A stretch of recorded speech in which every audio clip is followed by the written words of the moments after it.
G'day guys, I'm Totally Zoo, and welcome back to Wirradale Zoo. So today we are continuing on our Jewels of Asia section of Wirradale Zoo and extending the Encounter China subsection of the Jewels of Asia. And we are building the most iconic Chinese animal in the world, which is of course the Giant Panda habitat. So for that, we did mention last time that some of the grandiose architecture in zoos, I feel personally, should be reserved for some of these bigger habitats, and we don't need to go all out for building a smaller species that wouldn't be quite as iconic, quite as big of a draw for the guests.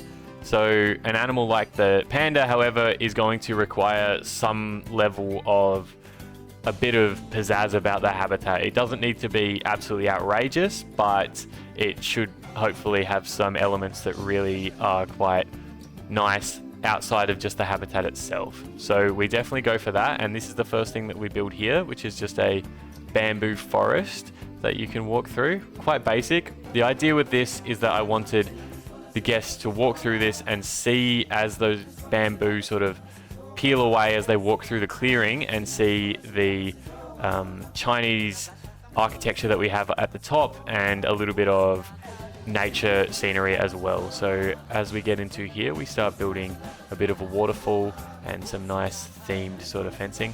There's a lot that I've cut out of this section of the build where I am playing around with trying to build a path and get it to cooperate along this section of the zoo. I think anyone who's played this game for long enough will know the pain that I was in as I was trying to get these paths to work. So I think the less said about that, the better. So we will try not to dwell on that too much. So something that I would like to mention early is just a huge thank you to the responses that I've had lately to the channel. It's been really positive for me and has really helped give me some of the inspiration to play. I do enjoy playing this game regardless, and something I mentioned in the very first episode was that I do plan on making these videos no matter what, because it's just a nice sort of record of myself building the zoo, which is great to look back on. I already have watched them back once recently, which I was surprised by how early that I wanted to actually do that, but it's also been really great to get the positive feedback from others, whether I've given you some inspiration for builds of your own, or whether it's just simply positive feedback letting me know that you like the build. That has been really nice to see, and so once again, a huge thank you to everyone who has given me some feedback on that. And as I've said before, if you've got any feedback at all, whether it's good, bad, or indifferent, I'm always open to hear it. Certainly with regards to the video making process itself, I am very far from an expert on that, so if you've got advice for that, I'm very much willing to hear that. Now, as you can see, we're building this nice little nature scene with a bit of a waterfall over the edge. This is a tip that I saw on ZSH Plays channel, where you can rotate the waterfall over so you get the slower flowing water going down. It just looks a bit nicer in this type of context where it's a bit more of a more calm and serene setting rather than having this rapid flowing water and huge crashing water at the base of the waterfall. It's nice to just have a bit of smooth flowing water there. So we build a bit of architecture for the bridge as well here, the fencing, but we don't finish absolutely every detail for that. So that's something that I intend to do with the next episode. The time was running a little bit over with this, and I wanted to make sure that the panda habitat itself was fully completed. So some of the details with the surrounding area are left unfinished. I think it probably won't be too hard to guess what habitat I intend on doing next. I won't say it, but you might be able to place a guess, given we're working on a panda area in a Chinese section of the zoo. But I anticipate that that will be a little bit quicker in terms of the habitat build itself, and that will leave us time to work on the surrounding areas for the panda area as well. So they'll both sort of work hand in hand. That's the plan with that, but do let me know if you would prefer to see longer episodes where I make sure that the area is fully completed, or if you'd like to make sure that these videos are coming out on a regular basis. That's the goal for me at this point, is to make sure that I can get weekly videos out. We will see how well I can adhere to that. For the last few weeks I've managed that relatively well, but I guess we'll see. Now, this is the small details that I continue to harp on about in terms of adhering to realism. I was amazed by how much better it looked as soon as I threw in some of these decals along the bridges, and we do that quite a bit throughout this.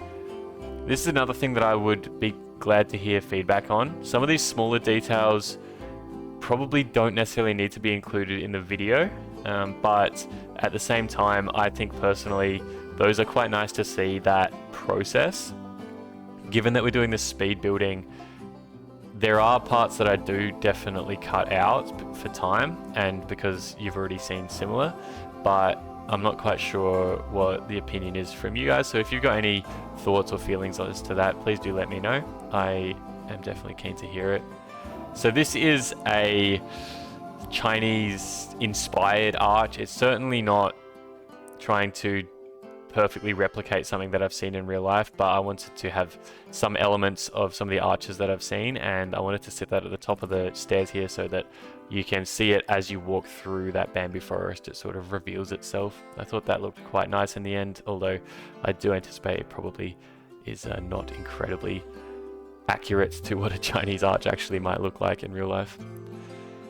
This is one of the building pieces that I can't stop using. It's really good, and I've managed to hold off from using it up until now in this zoo, but something that I fully intend to use a lot more. The planted grass panel, and a really simple trick here is planting the wood like that and having these slats that the plants can stick through. It looks really nice. It looks like something that you see semi-regularly, and then simply dragging these across a little bit so that the thicker bits of vegetation don't look like they're too structured. It looks more natural and realistic. Adds a lot. With this, I wanted to have some kind of a covered seating area for the pandas so that the guests could come in and see, and also work on a nice little fountain out the front. And I thought that it looked decent to have both of those areas sort of merge into one at the front there with that fountain. As you can see with the path highlights that I've got there, there's a decent portion of this area that is not going to be pathed, and that's just because paths, as I've said previously, are a nightmare, and the less said about them, the better. But if you do wonder at some point why the guests are avoiding certain areas, that just tends to be why, and that's one of the huge advantages of building a courtyard area like this one. I'm not going to show the whole clip of this, but I had to redo a lot of that pathing and everything and modify the terrain so that the fountain sat at the appropriate height. And these things are the things that you do when you really enjoy building for this game and you really want to prioritize making it look good. It is an absolute nightmare when you actually do that stuff. I did not enjoy having to go through that a second time, but I wanted to make sure that the terrain was perfect. If I had any advice to give, this is not the building tip for today, but just general advice, is make sure it looks nice before you start building stuff. That was a silly mistake by me to do that. Now, I've been to the Adelaide Zoo a few times, and I believe that's the only zoo in Australia, possibly even the Southern Hemisphere, that has pandas in it. And I'm not exaggerating when I say I've never once seen them do anything other than sit in their little indoor area and eat bamboo. And I've seen them a decent number of times, which is pretty amazing. I've never seen them do anything but that. So I'm giving them this nice big habitat to play around in outdoors, but much like with the outdoor area for Adelaide Zoo, I imagine in real life it probably wouldn't get used a lot. Pandas will gladly sit around and eat bamboo if you give them the opportunity to, so we will see. The idea with this seating area, because the pandas are not going to be the most active animals more than likely, is that maybe once a week or even once a month there would be a scheduled panda talk, and the keepers would hide some treats around the habitat, whether that would be carrots or grapes or bits of honey or small things like that, that would be tolerated in the panda's diet, but would not be something that you would be definitely feeding them on a regular basis. It would be a nice little treat here and there, and then you could see the pandas come out and explore and have a bit of fun like that. So one of the ideas that we used with the last video for the pangolins is going to be reused today. The Pangolins normally in Wirradale Zoo would be separated by a divider, but that divider just happens to be open at the time that we are visiting. And just by a nice coincidence, the pandas also have their divider open at the time of the visit. Again, in real life, I believe it's more likely that the zoo would not have the pandas interacting in front of guests. It would be something that's done behind closed doors for an attempted breeding program. But for our purposes, we're going to say that the pandas are given a week or so to spend time together, and it just so happens that it is happening at the time of our visit, and that coincidence will extend for all solitary animals in the zoo. They will have multiple habitats that just happen to be open together at the same time, which is very nice coincidence for us all. So this was something that I've commented on. Having multiple boundaries to enter for the guests into the habitat is always a nice additional thing that, in my opinion, looks really nice. So for this, we've just got the fence and then the plant life and then a bit of a moat that will make it a bit harder for the guests to jump in. It's very far from impossible for them to do that. And I have ummed and ahed about maybe adding a bit more of some fencing and that type of thing. But at the same time, I really did want this not to have a glass barrier between the guests and the habitat. So we ended up landing on just having that fencing. I think it looks quite nice, but pandas are quite dangerous animals, so you would possibly want to have a bit more of a sturdy divider between them. As far as the divider between the habitat areas goes, I wanted to build this one that looked a bit more natural out of rock.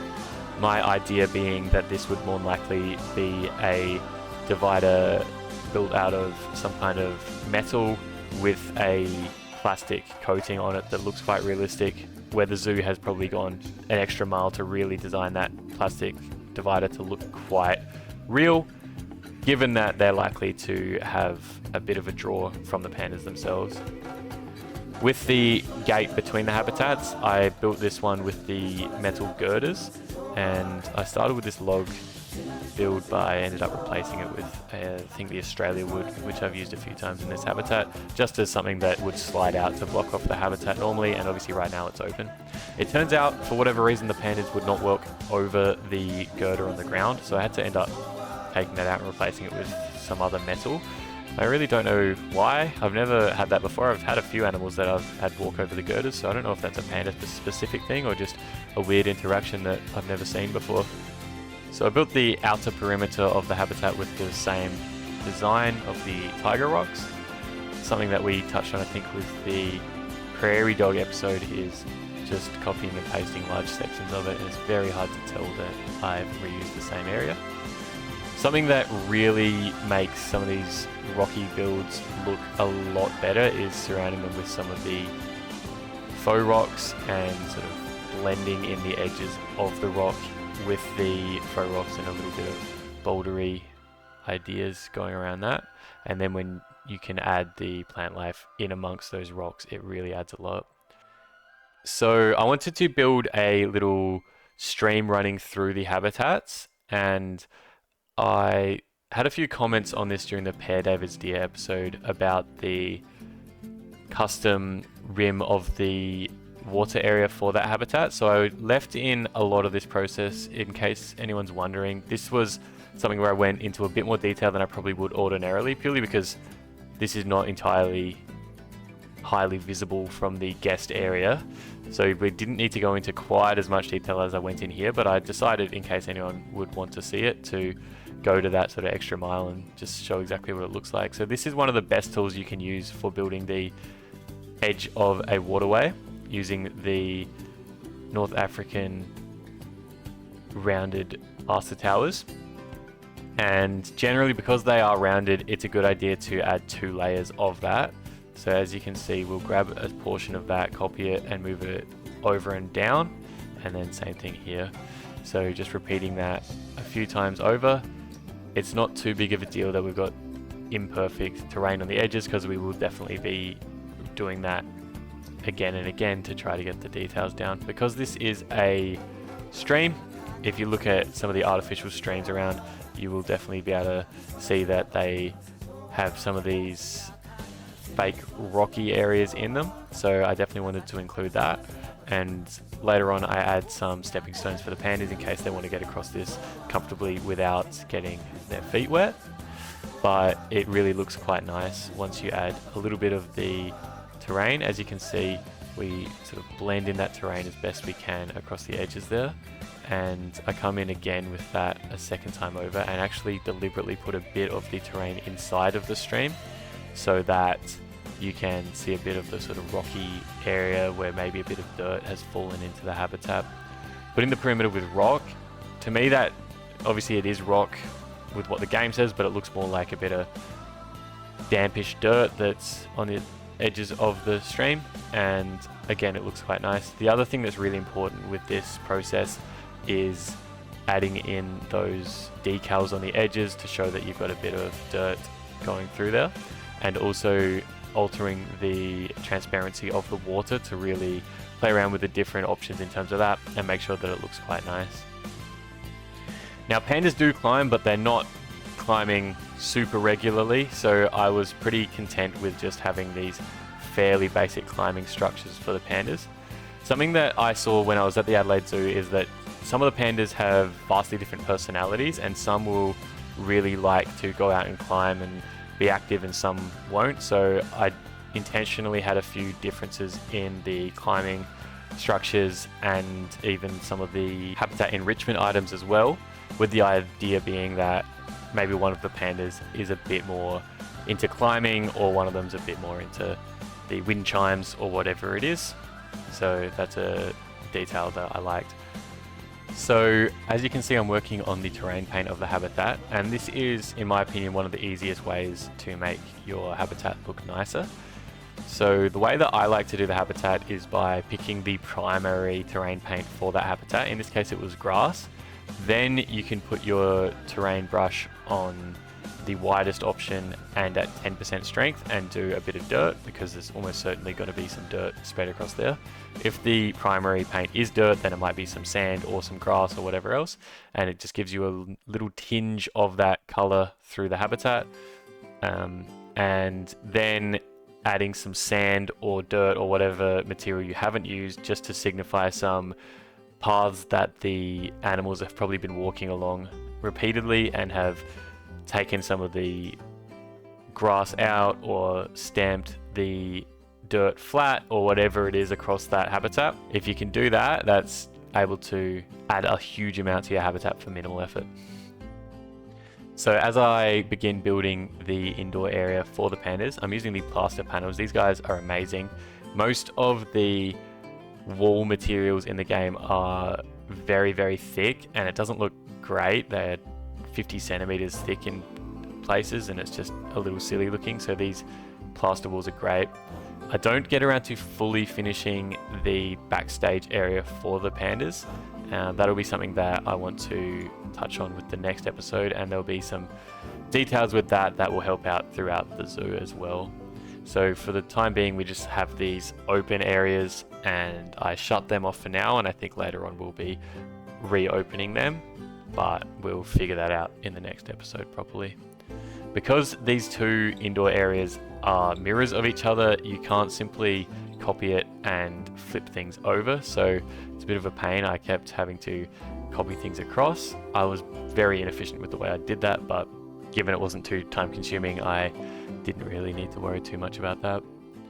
So for the roof and general design of these indoor areas, I didn't want to be too thematic to the Chinese theme, but I wanted to be somewhat reminiscent of it, and I felt like the Twilight shingle roof is pretty perfect at doing that, so I went with that one. I did experiment with most roof styles, which again I've cut out because no one needs to see me playing around with that.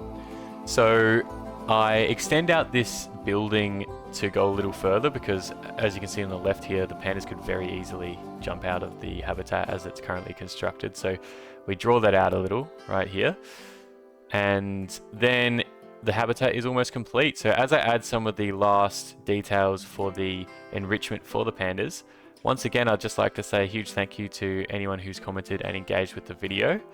If you'd like to see more videos like this one, please consider subscribing. Thank you for watching, and have a good one.